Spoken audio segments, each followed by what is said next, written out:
और बरेली में सीईओ के पद पर तैनात राजकुमार मिश्रा की बेटी स्मृति मिश्रा ने आईएएस में टॉप किया है। स्मृति मिश्रा की ऑल इंडिया में चौथी रैंक आई है। स्मृति दिल्ली यूनिवर्सिटी से लॉ कर रही हैं। आईएएस टॉपर स्मृति मिश्रा के पिता सीईओ राजकुमार मिश्रा का कहना है कि उनके लिए इससे बड़ी खुशी और कोई नहीं हो सकती। आज इनकी बेटी ने उनका सपना साकार कर दिया है। उनका कहना है कि जैसे उनको पता चला कि उनकी बेटी ने आईएएस में टॉप किया है तो लगातार लोग बधाई दे रहे हैं। उन्होंने बताया कि वो प्रयागराज के रहने वाले हैं। बेटा सुप्रीम कोर्ट में वकील है।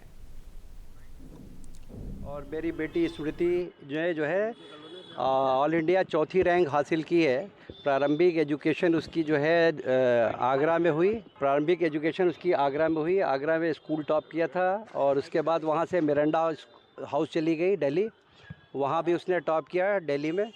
और फिर इस समय लॉ कर रही है। फाइनल ईयर है उसका, जो है फाइनल सेमेस्टर है उसका। इस समय लॉ कर रही है सीएलसी दिल्ली से। तैयारी ये उसका डेडिकेशन और मेहनत है उसकी, और वो उसकी बचपन से ही उसकी ये इच्छा और तमन्ना थी कि आईएएस बनना, और उसने अपनी जो है मेहनत से उसको सफल किया। नहीं, बेटी ने फ़ोन करके मुझे बताया। 2 बजे मैं ऑफिस में बैठा था ऑफिस में, तो बेटी ने मुझे वीडियो कॉल करके अब जो है उसने फ़ोन से बताया मुझे, जो है बेटी ने। कैसा लगा वो सब सुन के? जब वो प्रसन्नता होती है। अब इससे बड़ी क्या प्रसन्नता धरती में, इससे बड़ी प्रसन्नता क्या होगी? माँ बाप का जो है सर जो है गर्व से ऊंचा हो कर दे अगर बच्चा, तो दुनिया में इससे बड़ी प्रसन्नता कोई चीज़ नहीं है।